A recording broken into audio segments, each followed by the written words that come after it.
가을 아침 햇살이 유리창을 부드럽게 비추던 날이었습니다.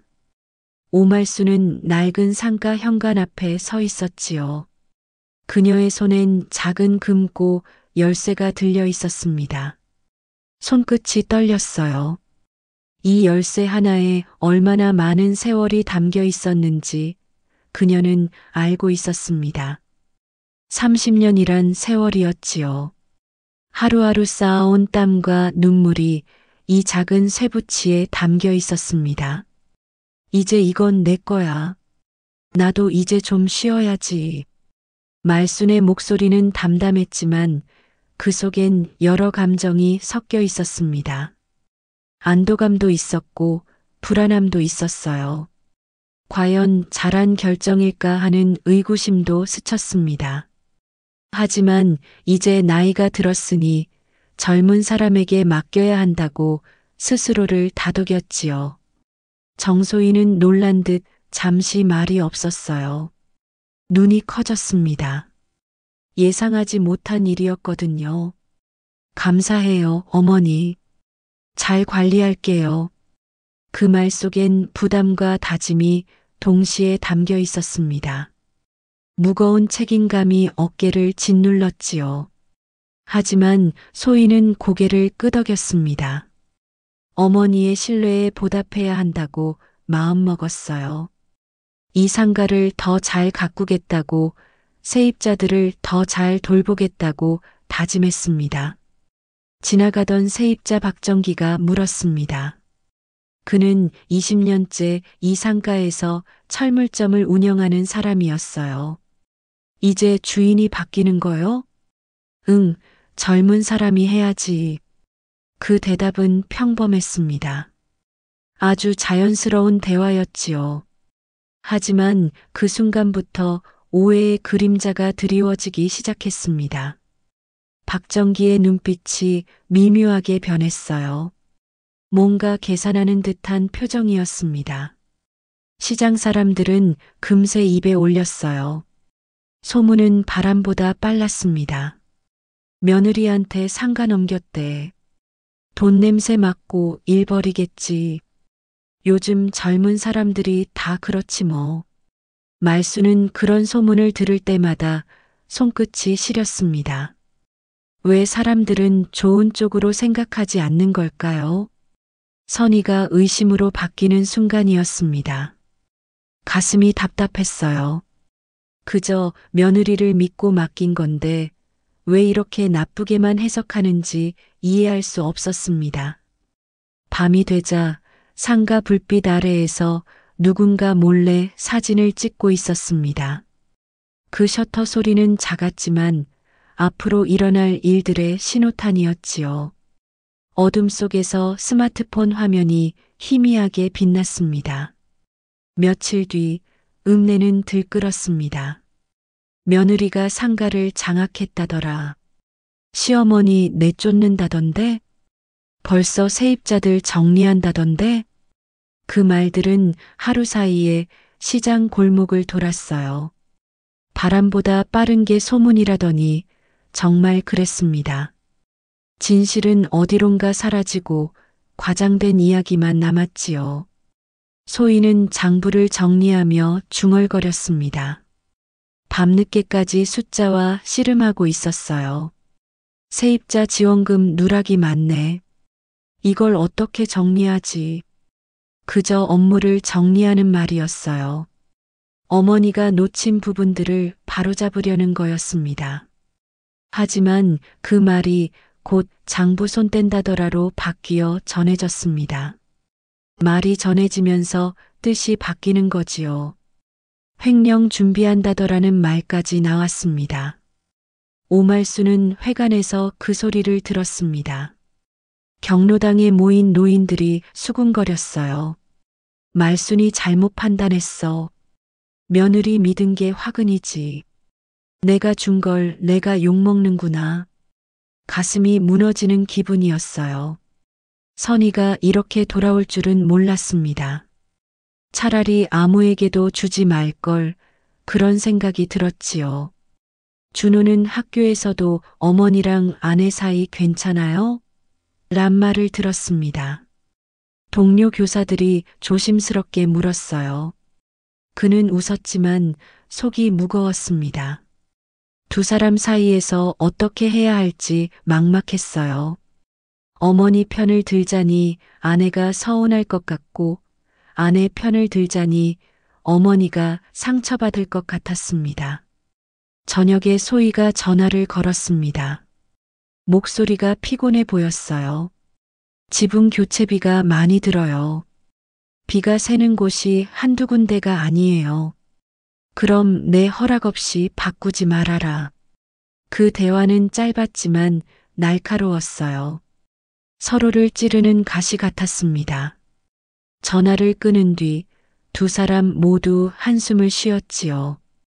그날 밤 상가 게시판엔 쪽지가 붙었습니다. 주인 바뀌면 세입자도 바뀌겠지. 라는 글이었어요. 불안이 글자가 되어 붙어 있었지요. 누가 썼는지 알 수 없었지만 분위기는 점점 나빠지고 있었습니다. 새벽 공기가 차가웠습니다. 아직 해가 뜨기 전이었어요. 오말수는 유리창 너머를 들여다봤습니다. 소희가 전표를 정리하며 전화를 받고 있었어요. 새벽부터 일하는 모습이 보였습니다. 이참에 구조를 싹 바꿔야 해요. 오래된 건물이라 손볼 데가 한두 군데가 아니에요. 싹 바꾼다는 말이 머릿속에 남았습니다. 그 말이 자꾸 맴돌았어요. 혹시 나를 몰아내려는 건 아닐까 의심이 싹 텄습니다. 구조를 바꾼다는 게 무슨 뜻일까? 세입자를 다 내보내려는 건 아닐까? 그런 생각이 꼬리에 꼬리를 물었지요. 말수는 곧장 집으로 돌아와 말했습니다. 숨이 가빴어요. 며느리가 나를 몰아내려는 거야. 준호는 고개를 저었지만 불안했어요. 어머니의 말이 터무니없다고 생각했지만 완전히 부정할 수도 없었습니다. 요즘 소희의 행동이 조금 이상하긴 했거든요. 밤낮으로 상가 일에 매달려 있었습니다. 그날 오후 세입자 단체방에 문자가 올라왔습니다. 임대료 인상 예정이라는 짧은 문구였어요. 보낸 사람은 정소희였습니다. 단체방이 순식간에 시끄러워졌지요. 봐라, 그거였잖아. 박정기가 말했습니다. 사람들은 고개를 끄덕였어요. 역시 그럴 줄 알았어. 돈 벌려고 넘겨받은 거지. 원성이 쏟아졌습니다. 준호는 소희에게 전화를 걸었습니다. 다급했어요. 그 문자 왜 보냈어? 지금 난리 났어. 세금이 올라서요. 재산세가 작년보다 훨씬 많이 나왔어요. 그래도 그렇지 왜 미리 말 안 하고. 그러나 그 변명은 더 이상 위로가 되지 않았습니다. 이미 의심의 씨앗이 뿌려진 뒤였으니까요. 전화 너머로 소희의 한숨소리가 들렸습니다. 식탁 위엔 국이 식고 있었습니다. 저녁 식사 시간이었지만 아무도 숟가락을 들지 않았어요. 그 상가 다시 내 명의로 돌려놔라. 말순의 말에 소희는 젓가락을 내려놓았어요. 손이 떨렸습니다. 믿을 수 없다는 표정이었지요. 왜요? 약속하셨잖아요. 분명히 제게 주신다고. 약속이야 바뀔 수도 있지. 내가 생각해보니 아직 일러. 준호는 두 사람 사이에서 말없이 물컵을 들었습니다. 뭐라 말해야 할지 몰랐어요. 공기가 무겁게 내려앉았습니다. 시계 초침 소리만 똑딱똑딱 울렸지요. 좋아요. 그럼 정리합시다. 법적으로 정리하죠. 소희는 자리에서 일어나 버렸습니다. 문이 쾅 닫혔어요. 그 소리가 집안에 울렸습니다. 다음 날 그녀는 변호사 사무실을 찾았습니다. 읍내에서 제일 유명한 변호사였어요. 명분이 필요합니다. 증여 취소는 정당한 사유가 있어야 하거든요. 변호사의 말이 귓가에 맴돌았어요. 법적으로 정리하려면 이유가 있어야 한다는 뜻이었습니다. 소희는 가져온 서류들을 책상 위에 펼쳤지요. 밤이 되자 말수는 상가로 향했습니다. 그리고 낯선 잠금 장치를 발견했어요. 디지털 도어락이 달려 있었습니다. 문 앞에서 그녀의 손이 멈췄어요. 심장이 쿵쿵 뛰었지요. 이게 뭐야? 내 상가에 내가 못 들어가? 오말수는 철문 손잡이를 잡고 흔들었습니다. 힘껏 잡아당겼어요. 내 상가인데 왜 내가 못 들어가? 이게 말이 돼? 목소리가 떨렸어요. 분노와 당혹감이 섞여 있었습니다. 박정기가 다가와 말했습니다. 며느님이 보안장치 달았어요. 어제 업자가 왔더라고요. 사람들의 시선이 몰렸습니다. 수군거리는 소리가 들렸어요. 저것 봐라. 시어머니를 저렇게 대하다니. 수십 개의 눈길이 말순을 향했습니다. 이게 무슨 짓이야? 당장 열어. 잠시 후 소희가 도착했습니다. 차에서 내리는 모습이 보였어요. 보안 문제 때문이에요. 요즘 빈집 털이가 많다고 해서. 그걸 왜 나 몰래 해? 내가 주인이야. 내가 주인이야? 두 사람의 목소리가 겹쳤습니다. 서로 다른 이유를 서로 다른 방식으로 말하고 있었어요. 대화가 아니라 일방적인 주장들이었지요. 시장 사람들은 수군거렸습니다. 준호가 달려와 그만하세요. 라며 가로썼습니다. 하지만 말수는 돌아섰어요. 뒤도 돌아보지 않았습니다. 이제 다 돌려받을 거야. 변호사 선임할 거야. 박정기는 몰래 영상을 찍었습니다. 손가락이 화면을 눌렀지요. 녹화 버튼이 빨갛게 켜졌습니다. 다음 날 SNS에 며느리에게 쫓겨난 시어머니 영상이 올라왔습니다. 읍내는 하루 종일 그 이야기로 떠들썩했어요. 진실은 묻히고 영상만 퍼져나갔습니다. 조회수는 순식간에 10,000단위를 넘었지요. 영상은 순식간에 퍼졌습니다. 공유하기 버튼이 쉴 새 없이 눌렸어요. 요즘 젊은 것들은 무서워. 효도가 뭔지 모르는 세대야. 저러니까 요즘 애들한테 재산 물려주면 안 돼. 댓글이 쏟아졌어요. 악플도 있었고 동정도 있었습니다. 하지만 대부분은 소희를 비난하는 내용이었지요.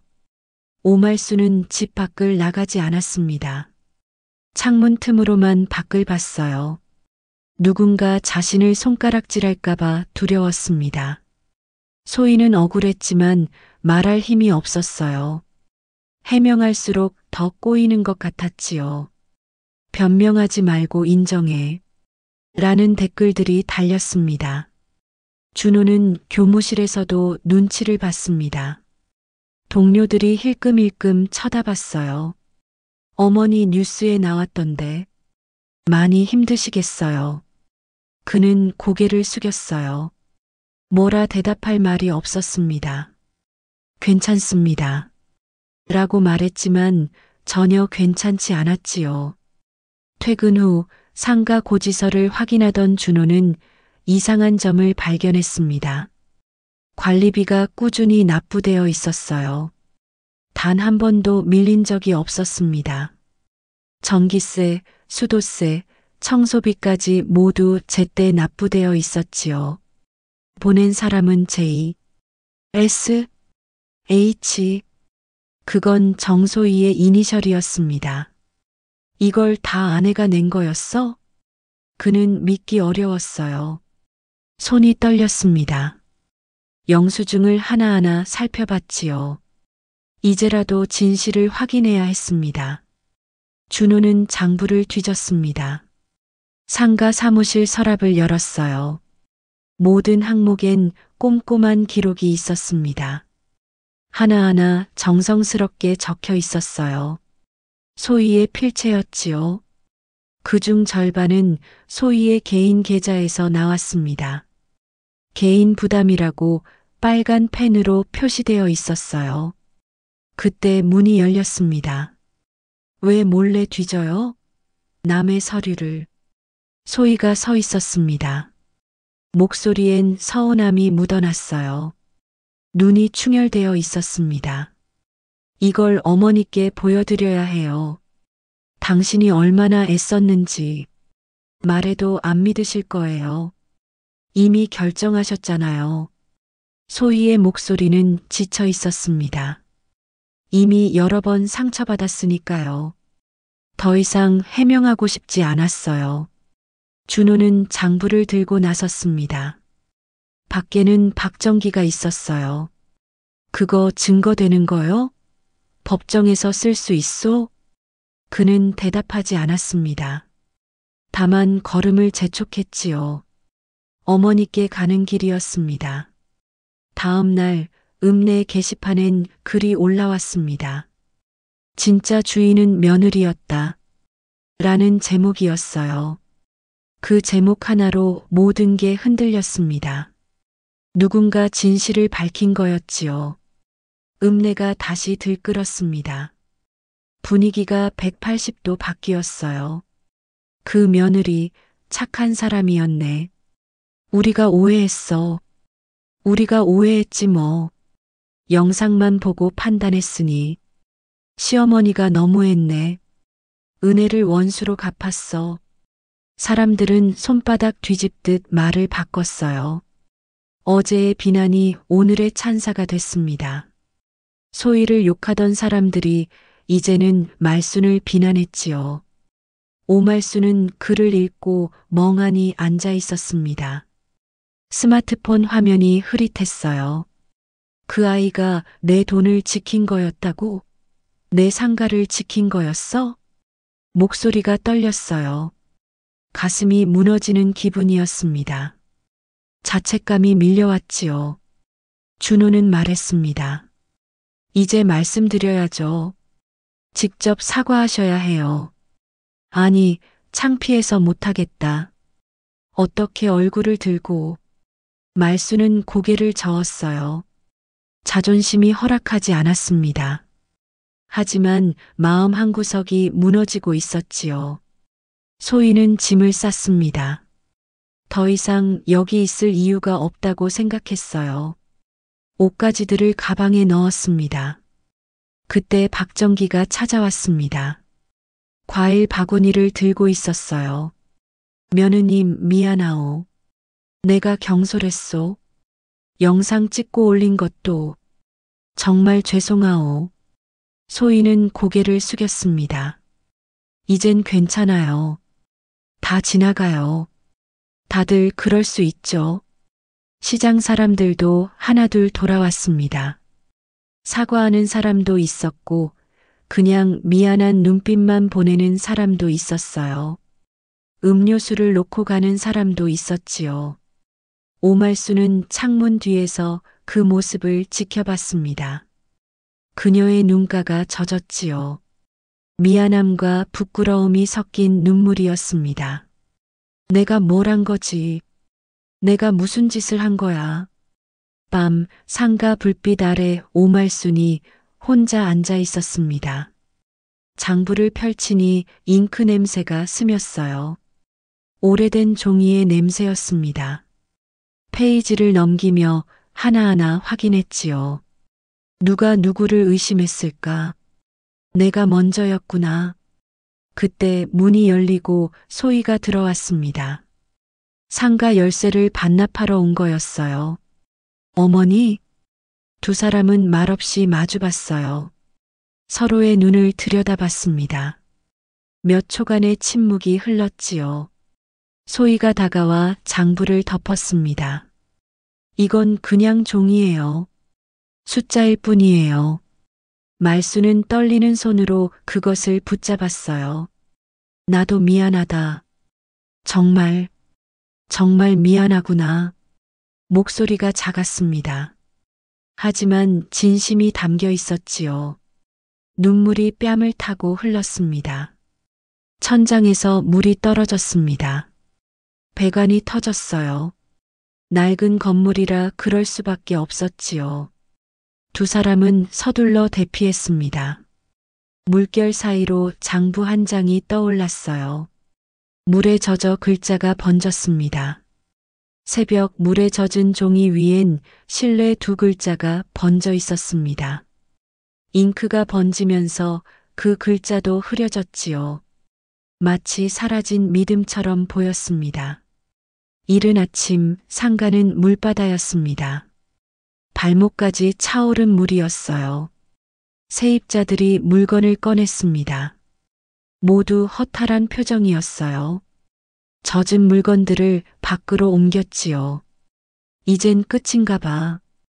이 상가도 이제 문 닫는 거 아니오? 준호가 달려왔습니다. 숨을 헐떡이며 말했어요. 제가 펌프 가져올게요. 오말수는 젖은 장부를 들고 말했습니다. 물이 뚝뚝 떨어졌어요. 이제 됐다. 다 돌려줄 거야. 내가 잘못했어. 소희는 고개를 저었어요. 그럴 필요 없어요. 처음부터 어머니 거였잖아요. 박정기가 나섰습니다. 이 상가는 우리 모두의 터전이요.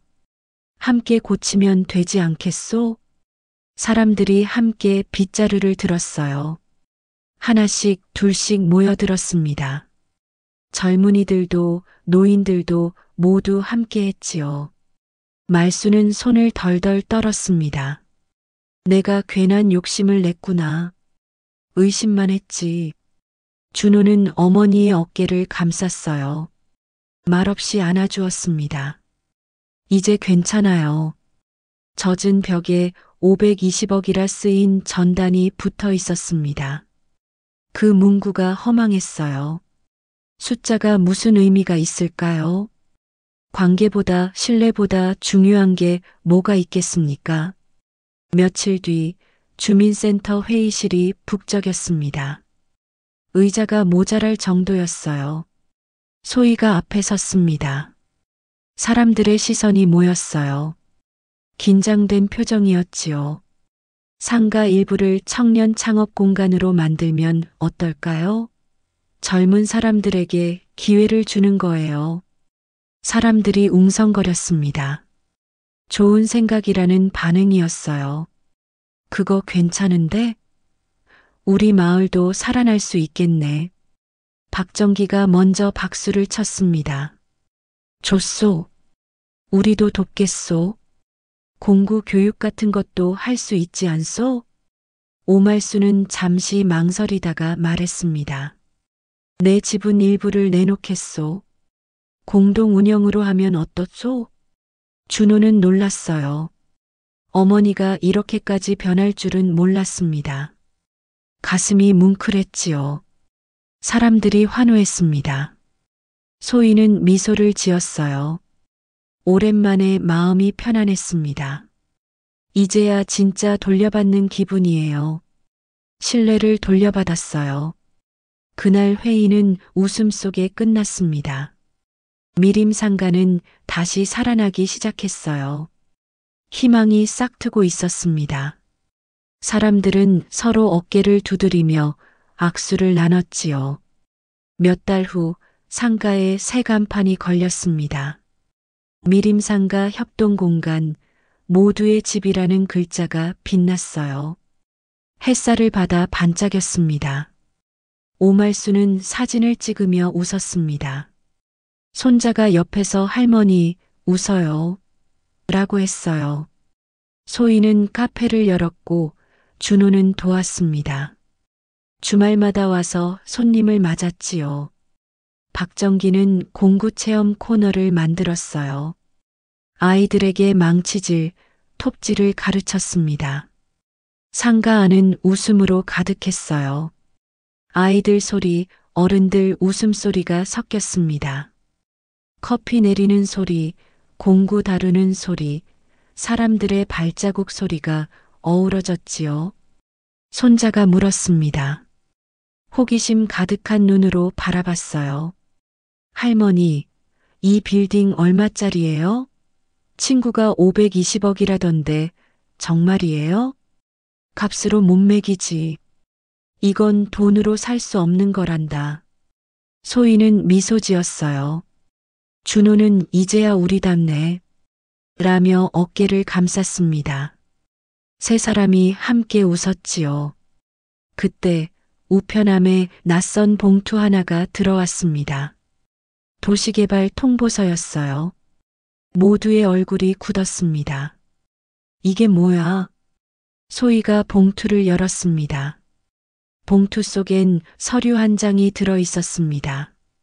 재개발 예정 통보. 그 글자가 눈에 들어왔어요. 이 일대를 신도시로 개발한다는 내용이었습니다. 소희는 숨을 내쉬었습니다. 한숨이 길었어요. 또 싸워야 하나요? 겨우 여기까지 왔는데. 말수는 단호히 말했습니다. 눈빛이 달라져 있었어요. 이번엔 함께 하자. 혼자가 아니라 함께. 주민들이 모였습니다. 의견이 갈렸어요. 회의실이 시끄러워졌지요. 팔자. 보상금 받으면 되잖아. 지키자. 이곳은 우리 삶의 터전이야. 서로 다른 목소리가 나왔어요. 찬성과 반대가 팽팽했습니다. 준호는 말했습니다. 이 상가는 관계의 증거예요. 우리가 함께 만든 거예요. 말수는 이젠 돈보다 사람이 좋다. 함께 있는 게 더 값지다. 고했습니다. 결국 보존형 개발로 결정됐어요. 시청 직원이 놀랐습니다. 보존형이요? 보상금이 훨씬 적은데요. 소희는 말했습니다. 우린 이미 충분히 배웠어요. 돈보다 중요한 게 뭔지요. 사람들은 서로 손을 잡았습니다. 520억이 아니라 520개의 마음이 함께 빛났어요. 하나하나의 마음이 모여 큰 힘이 되었지요. 공청의 날 사람들로 가득 찬 회의장이었습니다. 빈자리가 하나도 없었어요. 오말순이 마이크를 잡았습니다. 손이 떨렸어요. 하지만 목소리는 또렷했습니다. 며느리에게 오해를 했어요. 의심했고 상처 줬습니다. 이젠 이해합니다. 진짜 주인이 누구였는지요. 조용한 박수가 터졌습니다. 소희는 미소 지었어요. 눈가가 촉촉했습니다. 준호는 눈가를 훔쳤습니다. 감동이 밀려왔지요. 이 상가는 우리 모두의 집이에요. 숫자가 아니라 사람이 사는 곳입니다. 사람들이 환호했어요. 박수 소리가 회의장을 가득 채웠습니다. 기립박수가 이어졌지요. 행사 후 세 사람은 벤치에 앉았습니다. 저녁 노을이 아름다웠어요. 그땐 내가 너무 화가 났지. 욕심도 있었고 저도 말이 날카로웠어요. 좀 더 이해하려 했어야 했는데. 준호가 웃으며 말했습니다. 이제 싸움 금지 조항 넣어요. 의심 금지, 오해 금지. 세 사람의 웃음이 저녁 바람에 섞였어요. 따뜻한 바람이었습니다. 서로의 어깨가 닿았지요. 몇 달 뒤 상가는 마을 명소가 됐습니다. 520억보다 값진 화해라는 기사 제목이 신문에 실렸어요. 지역 방송에서도 취재를 왔습니다. 말수는 카페 창가에서 웃었습니다. 커피 한 잔을 앞에 두고 있었어요. 이제야 세상이 나를 알아주는구나. 돈이 아니라 사람을 본다는 걸. 소희는 말했습니다. 믿음이 제일 비싼 거죠. 돈으로 살 수 없으니까요. 준호는 이제 우리 부자네요. 마음이 부자. 라고 했어요. 손자가 뛰어왔습니다. 숨을 헐떡이며 말했어요. 할머니, 손님 많아요. 줄 섰어요. 그래, 이게 내가 돌려받은 거지. 진짜 받은 거란다. 사람들이 웃음소리를 섞었어요. 시장 공기가 평화로웠습니다. 따뜻한 기운이 감돌았지요. 박정기는 이젠 진짜 잘 됐다. 우리 모두 잘 됐어. 며 화분에 물을 줬습니다. 햇살이 따뜻하게 내리쬐었어요. 새싹이 돋아나고 있었습니다. 1년이 흘렀습니다. 미림상가는 활기로 가득했어요. 아이들은 공방에서 그림을 그리고 노인들은 차를 마셨습니다. 젊은이들은 카페에서 노트북을 펼쳤어요. 벽에는 우리의 이야기 사진전이 걸려 있었습니다. 처음 열쇠를 건네던 날, 물난리가 났던 날, 함께 청소하던 날의 사진들이 있었어요. 말수는 사진 속 옛 자신을 보며 웃었습니다. 그땐 참 어리석었지. 숫자만 보고 사람을 못 봤어. 소희가 다가왔어요. 커피 2잔을 들고 있었습니다. 덕분에 여기까지 왔어요. 어머니가 용기 내주셔서요. 준호는 칠판에 적었습니다. 오늘의 주제, 돌려받은 것들이라고요. 알록달록한 분필로 썼습니다. 사람들은 포스트잇을 붙였어요. 신뢰, 웃음, 시간, 용기, 화해, 사랑이라는 단어들이 칠판을 채웠습니다. 말수는 손자의 손을 꼭 잡았어요. 이게 진짜 재산이란다. 사람이 재산이야. 손자는 웃었습니다. 할머니의 따뜻한 손을 꼭 쥐었지요. 할머니 손이 따뜻해요. 상가 불빛이 저녁 하늘에 번졌습니다. 바람이 간판을 흔들었어요. 삐걱거리는 소리가 정겨웠습니다. 모두의 집. 그 이름처럼 그곳엔 다시 사람의 온기가 피어올랐습니다. 돈으로 살 수 없는 진짜 값진 것들이 그곳에 있었지요. 웃음소리, 따뜻한 말 한마디, 서로를 향한 신뢰가 있었습니다. 520억이 아니라 520개의 미소가 모인 곳. 그게 바로 미림상가였습니다. 숫자가 아니라 사람이 만든 기적이었어요. 저녁 노을이 상가를 물들였습니다. 주황빛, 분홍빛이 유리창에 반사됐어요. 세 사람은 그 풍경을 바라보며 서 있었습니다. 이제 시작이네요. 소희가 말했어요. 그래, 진짜 시작이지. 말순이 고개를 끄덕였습니다. 준호는 2 사람의 어깨를 감쌌어요. 함께니까 괜찮아요. 바람이 불어왔습니다. 따뜻한 바람이었어요. 간판이 살랑살랑 흔들렸지요. 그날 저녁 상가엔 사람들이 가득했습니다. 웃음소리가 끊이지 않았어요. 누군가는 차를 마시고 누군가는 그림을 그렸습니다. 아이들은 뛰어놀았고 노인들은 옛날 이야기를 나눴지요. 오말수는 창가에 앉아 그 모습을 바라봤습니다. 가슴이 벅찼어요. 이게 진짜 부자구나 생각했습니다. 돈이 아니라 사람으로 가득 찬 이 공간이 진짜 재산이구나. 소희는 카운터에서 커피를 내렸습니다. 손님들에게 미소를 지으며 건넸어요. 맛있게 드세요. 따뜻한 말 한마디가 사람의 마음을 녹였습니다. 준호는 손자와 함께 레고를 조립하고 있었어요. 할아버지, 이거 어떻게 끼워요? 천천히 해봐. 잘할 수 있어. 인내심 있게 가르쳤습니다. 박정기는 젊은 청년에게 공구 사용법을 알려주고 있었어요. 이렇게 잡고 천천히 돌려. 세대를 넘어 기술이 전해졌습니다. 시간이 흘렀습니다. 해가 지고 별이 떴어요. 상가 불빛은 여전히 환했습니다. 사람들은 하나둘 집으로 돌아갔지요. 내일 또 와요. 안녕히 가세요. 인사가 오갔습니다. 마지막 손님이 나간 뒤 세 사람은 함께 정리를 했습니다. 테이블을 닦고 의자를 정리하고 불을 껐어요. 오늘도 수고했어요. 소희가 말했습니다. 우리가 수고했지. 말순이 웃었어요. 준호는 문을 잠그며 말했습니다. 내일도 좋은 하루가 될 거예요. 세 사람은 나란히 걸어 나왔습니다. 밤하늘에 별이 가득했어요. 차가운 바람이 불었지만 마음은 따뜻했습니다. 어머니, 팔 괜찮으세요?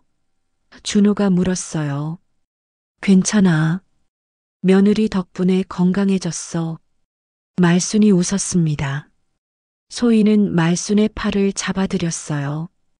천천히 가요, 어머니. 세 사람의 그림자가 길 위에 길게 드리워졌습니다. 서로 기대며 걷는 모습이었어요. 멀리서 보면 한 몸처럼 보였지요. 집에 도착했습니다.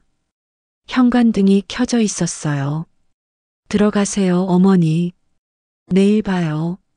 소희가 말했습니다. 그래, 내일 보자.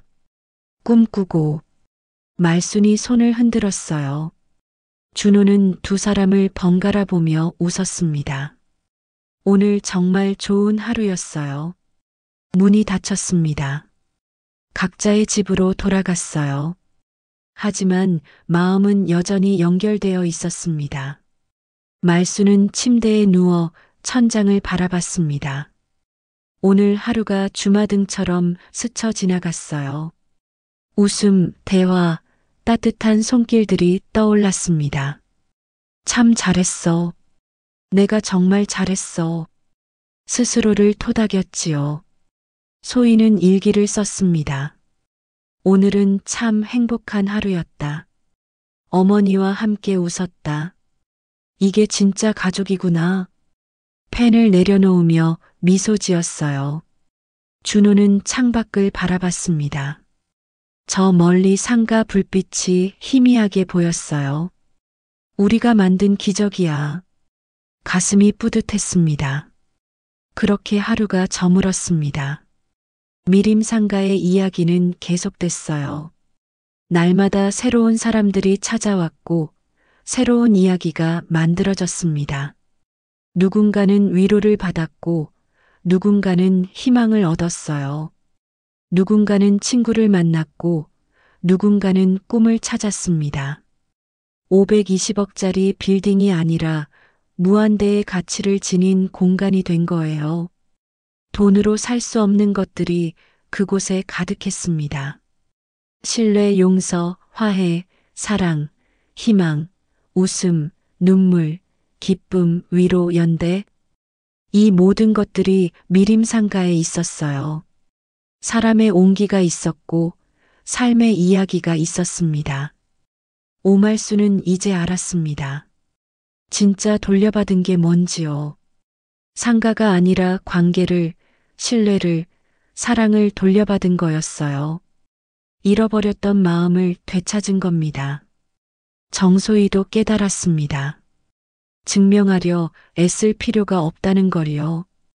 진심은 언젠가 통한다는 걸, 시간이 지나면 모든 게 밝혀진다는 걸 배웠습니다.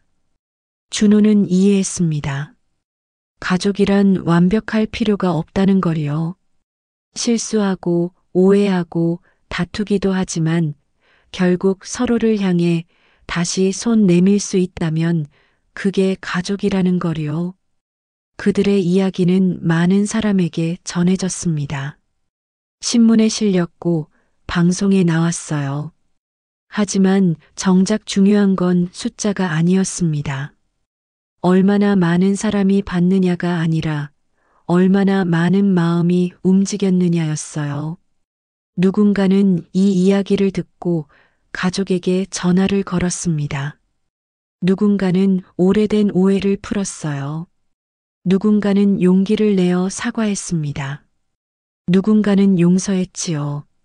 미림상가의 기적은 그렇게 퍼져나갔습니다. 작은 파동이 큰 물결이 되듯 한 가족의 화해가 많은 이들의 희망이 됐어요. 계절이 바뀌었습니다. 가을이 갔고 겨울이 왔어요. 눈이 내렸습니다. 상가 지붕에 하얀 눈이 쌓였어요. 아이들은 눈사람을 만들었고 어른들은 따뜻한 차를 마셨습니다. 오말수는 창가에 앉아 눈 내리는 풍경을 바라봤어요. 손자가 옆에 앉았습니다. 할머니, 행복해요? 그럼 아주 많이. 돈 많아서요? 아니, 사람이 많아서. 손자는 고개를 갸우뚱했어요. 아직 어려서 이해하기 힘들었지요. 나중에 알게 될 거야. 진짜 부자가 뭔지. 소희가 코코아를 가져왔습니다. 어머니, 드세요. 따뜻해요. 고맙다. 내가 있어서 정말 고마워. 준호는 밖에서 눈을 치우고 있었어요.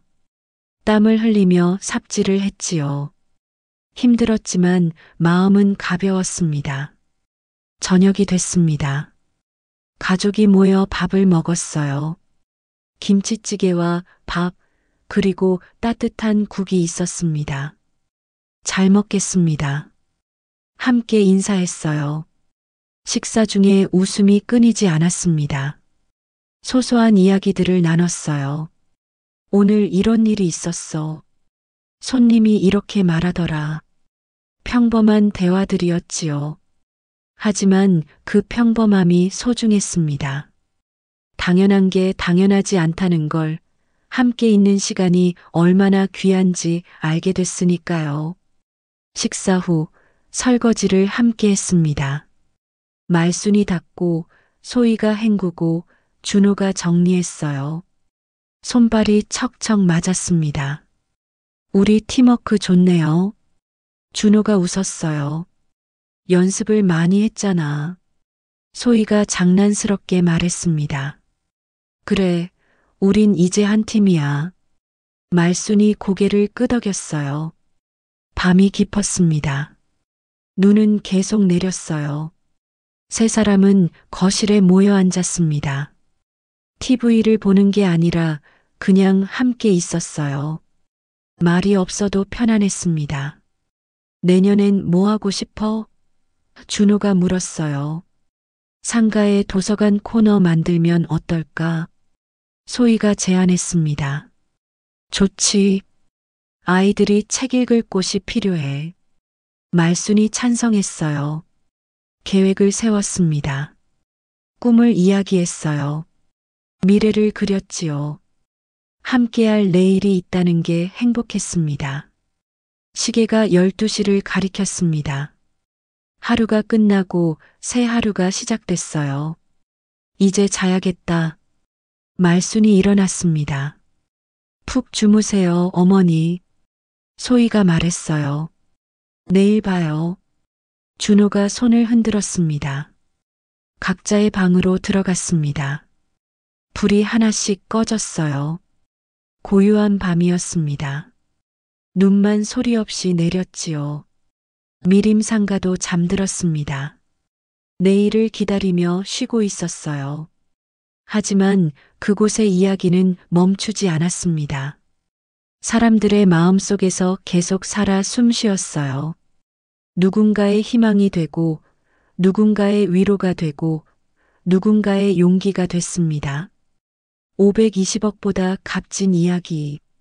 돈으로 살 수 없는 기적. 그게 바로 미림상가의 진짜 가치였습니다. 그리고 그 가치는 계속 이어질 거예요. 세대를 넘어, 시간을 넘어, 영원히요. 왜냐하면 그건 사람의 이야기니까요. 관계의 이야기, 신뢰의 이야기, 사랑의 이야기니까요. 미림상가 모두의 집. 그곳엔 오늘도 온기가 흐릅니다.